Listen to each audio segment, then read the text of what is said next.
기사를 갖고 진짜 자연에 사원을 해야 될 일을 한번 딱 한 적 있죠. 한라산에도 철축제인가 행사가 있어서 올라갔는데 그 국공 직원이 오더니 산에서 낚시를 행수다. 산에서 낚시를 한다고. 저게 이제 저희도 물차도름이라고 해서 화곡으로 유명한 데죠. 지금은 이제 통행 금지를 시켰을 거예요.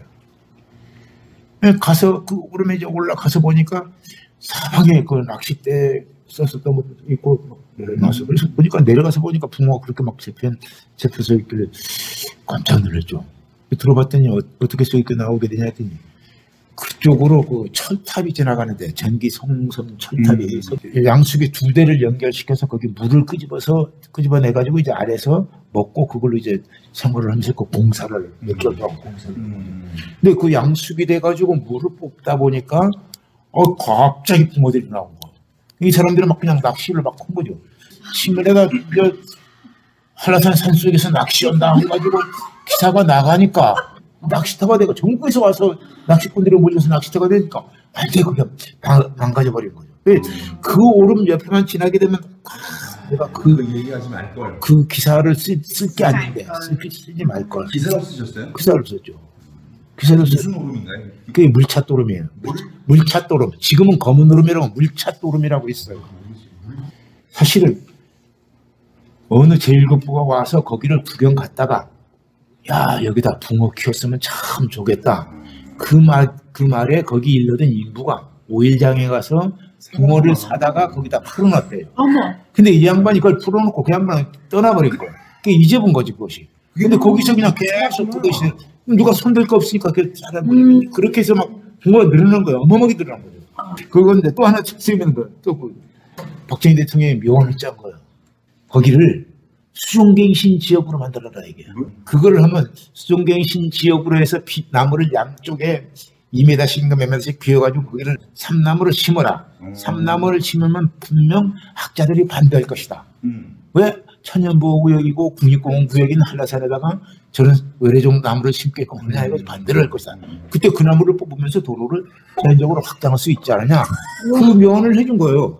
그걸 왜 그러냐 했더니 수종갱신 한다고 해서 자른다고 하길래 기사를 썼단 말이에요. 그 기사를 연타로 계속 썼어요. 그때 이제 한라산에 뭐가 있냐면 자연 천이 현상이라고 해서 그 도로를 뽑으면서 그 파괴됐던 자연이 복원이 되면서 이렇게 숲 터널을 이뤄요. 저기 올려 들어가다 보면 숲 터널 지역이라고 나오는데 이렇게 이루어지니까 학자들은 자연 천이로선 대단하게 이루어진 곳이라고 해서 막 극찬을 하는 지역이 됐죠. 근데 이제 그 지역까지 다 포함되는 게 이게 이제 보도를 했더니 당시에 홍순우 교수하고 이영로 교수가 급파돼가지고 이 사실 조사를 하기 위해서 내려온 거예요. 두 교수가 내려가니까 이제 그걸 보도한 기자가 나니까 이제 같이 동행을 해서 그분들 데리고 현장을 갔죠. 가가지고 그걸 이제 이건 도저히 안 된다. 이제 막 그냥 난리가 난 거죠. 보도. 정부 입장에서는 어떤 시해 사건이 터지고 그러니까 이제 국토개발청이라고 있었습니다. 이제 거기에 제주도 관리소장이 했더니 사실은 그때 대통령 기급 지시사항인데 이러이러한 해서 그렇게 되는 거라고 해서 그렇게 얘기죠. 당시에 제주도청 개발국장실에 있었던 그 직원 하나는 직원 그 말을 하고 이 숲이 살아난 건 서재처리 때문에 살아난다고 해가지고 제주시민에 제일 많이 온 게 중앙지 기자 중에서는 사진부 기자가 제일 많이 와요. 제일 반가운 게 사실은 뭐 나 욕심이지만은 사진부 기자들만 가면은 그 지방에서 서로가 반겨준다는 거야. 막 사진부가 그렇게 말하다고 해서 그 말을 제가 들은 적이 있어요. 심사에 가니까 현상액이 뭐냐고 MQ 현상액이라고 했어요. 급속 현상액이라고 했어요. 당시에 혜은이가 그때 감수광이라는 노래를 불러가지고 히트를 쳐가지고 서귀포 와서 인터뷰를 했는데 서귀포의 주재기자가 그 서귀포 주재기자를 사진을 찍는데 그 사람은 자기가 거기서 현상이 있었으니까 사진관에서 현상한단 말이에요. 사진관의 현상은 밀조 현상이잖아요. 거기서 사진관에서. 그러니까 거기서 사진관에 깨끗하단 말이에요. 근데 난 또 여기서 현상인데 마침 또 그때 온도까지 잘못해가지고 거칠게 됐어요. 그랬더니 그냥 사장이 그냥 이건 뭐냐고 해서 난리 법석을 친 거야. 나같이 혜은이만 보면 그 생각이 나. 그래서 막 뭐라고 하길래 현상액부터 시작해서 이거 좀 바꿔주셔야 됩니다. 지금 우리가 갖고 있는 카메라는 지금 서귀포의 주재 기자의 카메라에 턱도 비치는 아주 먼 카메라에다가 또 필름도 그렇고 그렇다고 했더니 이제 그 뭐라고 하면 욕을 하면서 바꿔줘가지고 안 되기만 욕하고 그러더라고요. 그래서 그때 바꾼 것이 이제 뒷칠리로 쓰고 있는데 또 영훈 형이 내려오더니 HC 110이 이제 그만큼 사실은 지방지의 신문에 사진 쓴 연대가 좀 짧죠. 길지 않은 동판실이라는 것이 재판실이라는 것이 만들어진 연대가 좀 짧습니다. 우리는 60년 후반 거가 심석이 동판실이 제일 심하네. 디지털을 안 쓴다고 고집을 하면서 필름을 쓰다가 제주 지역은 다른 지역과 따라서 필름 보관의 문제가 아니라 습기 때문에. 잘못하고 뭐 어떤 때 보면 필름이 해서 물이 뚝뚝 떨어지는 거라고 습기가 차요. 그러니까 수익에 이제 제습기가 좋으니까 그거 하나 뭐 해보라고 해요. 제습기 사다가 놓으니까 아니가 아니라 방 많이 버석버석. 그래서 제습기에 대한 위력을 알고 지금도 제습기 뭐또 제습기잖아. 아이고 당장은 디지털 되니까 필름 걱정을 않고 마음껏 쓰잖아요. 따님이 사진한다고 그랬을 때 찬성하셨습니까? 아니요, 반대했죠. 나는 왜 그러냐면 얘가 좀 그래도 꼭 기자를 하겠다고 그러네요. 그럼 가라고 했어요. 보냈더니 또 얼마나 악착 같은지 꽤 특종 많이 했어요. 저 김수환 추기경 선정했을 때도 맨 처음 들어간 것이 들어갔고 또 롯데월드인가 문 무너질 때 그때도 그 안에 들어간 기자는 주일로 경리가 들어갔잖아요. 그때 이제 잡아가지고 한 말이 기자는 어딜 가든 남들보다 한 걸음 먼저 들어가고 한 걸음 나중에 나와라. 행사 순간에 사고가 터지는 게 아니고 행사가 끝나거나 아니면 행사 전에 꼭 뭐가 터지니까 그러니까 남들 타이트하게 들어가려고 하면 하여튼 남들보다 먼저 들어가고 꼭 남들보다 나중에 나오면은 뭔가고 그리고 하여튼 부지런히 뛰는 사람 뒤에 쫓아갈 사람이 없다. 그러면서 매일 잔소리. 따님은 아버지를 어떤 독한 아버지로 보죠. 독한 아버지. 근데 지금에 와서는 좀 이러니까 그와 같은 일을 해냈구나 그러더니 자랑스럽겠죠.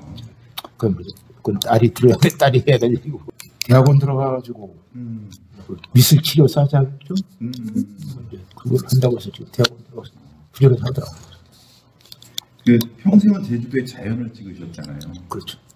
근데 그러다 보니까 아무래도 그 어려웠던 약간 경제 문제가 어렵지는 않으셨어요? 어려웠죠. 많이 어려웠죠. 어떻게 해결하셨어요? 근데 참 나는 묘하게 된 것이 그 운이 좋으려고 그랬는지만 내가 갖고 있는 자료를 누가 이제 사가는 거지.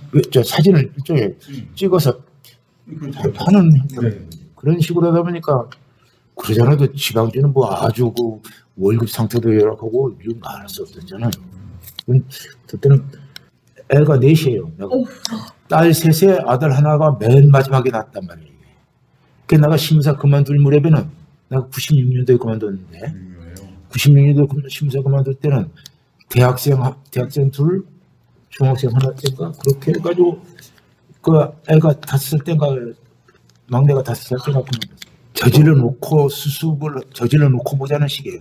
다 흘러빠진 이 학교 이거를 이 인부대에서 이걸 할 수가 있나 이마가지고 겨우 인부대에서 할 수 있는 거 몇 개만 집어넣고 페인트 칠건 뭐건 뭐 그냥 혼자만 한 거예요.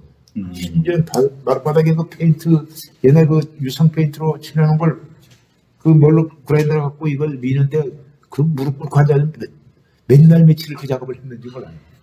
그렇게 일번 하면서 하게 되죠. 이 일을 저질러 놓고 수습을 한 것이 한두 것이 아니에요. 그러니까 맨날 그게 우리 신문사 이제 사장이 바뀌니까 하루는 오더니 간부들은 무조건 골프를 배우라고 하더라고요. 그때 우리 장인이 골프를 치니까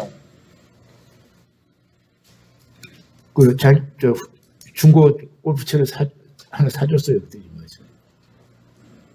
그 골프 쳐보니까 좋잖아요. 곤충들이 굉장히 많아. 이제 보였군요. 이제 카메라 갖고 다니는 거 찍는 거니까 캐디가 나가가면 카메라 가져가니까 그 무게가 그렇잖아요. 그거. 하나 실어지. 마침 그 무렵에 골프장에 우리 선배 한 분이 계셨는데 전무로 계신데 이분이 골프를 너 마음대로 치고 그 대신 카린다 사진을 좀 찍어달라. 골프장 사진을. 그러니까 더더욱이나 좋지. 그다음부터는 캐디로 갈 때는 따로 가져가서 이제 좋은 풍경 있으면 찍고 그러면서 이제 그 대신 골프장은 캐디피만 내서 치는 거니까 마음대로 치니까 좋잖아요. 그래서 한때는 하여튼 부지런히 골프장 부지런히 치고 저에게 취미는 산에 다니는 거하고 사진 찍는 일이죠. 사장이 전두환이네 일가 식구들하고 하면서 계속 그쪽 뭐만 해놓으니까 사회 여론이 이러다가 서로 뭐 된다고 해서 무시 캠페인하다 보니까 이제 그 제주신문에서 강제 해직이 된 거예요. 그러니까 열 몇 명만 남겨놓고 전부 이제 강제 해직이 된 거예요. 그래서 그 퇴직금 받고 만든 게 지금 제민족으로 남는 거죠. 이 신문사금은 그 퇴직금 몇 푼 갖고 되나요? 2003년도에 8월에 와서 신고는 야 인간이 힘이란 게 이렇구나 하더라고요. 그 요즘은 어떠세요? 요즘은 뭐 선배님 뭐 하나 연재물을 맡아서 해줬으면 좋겠다고. 그래서 시작한 것이 그 오지기행. 오지기행을 내가 오지 여행을 많이 다녔으니까 이제 오지기행을 한 2년인가 3년 했을 거예요. 그러다가 코로나 때문에 못 하잖아요. 코로나 때문에 못 가니까 오지를 못 나가니까 그 다음부터는 이제 우리나라에 섬 취재를 해가지고 3년째인가 4년째 하고 있을 거예요. 지금도 하세요? 네. 일주일에 한 번씩 나와요. 근데 공업기도 그래. 전면을 줘, 전면을.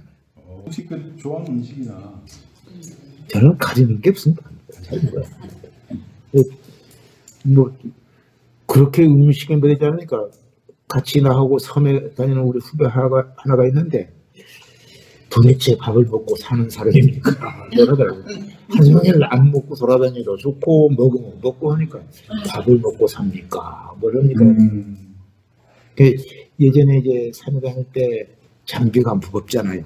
그러면 식량을 못 지고 가요. 그 이제 무조건 올라가서 거기 국공 직원들 사는 데서 좀 일부터 사거나 아니면 후배들 산에 올라오면 이제 만나서 먹거나 그러는데 어떤 때는 그조차 못 만날 때는 하루 종일 땡땡 굶어서 되잖아요. 내가 한 번 혼난 적이 있죠. 그래서 내가 벌써 그 산열매인데 노가리라면서 주먹나무 주먹나무 열매가 연두 같아요. 과피만 먹어야지 다른 먹으면 안 좋아요. 하도 이거 피니까 그게 한꺼번에 따가지고 먹다가 그 집에 흐르는 거 끝나고 고생을 했죠. 그래서 아직 고생은 산에 올라갔다가 음식 때문에 고생을 했죠.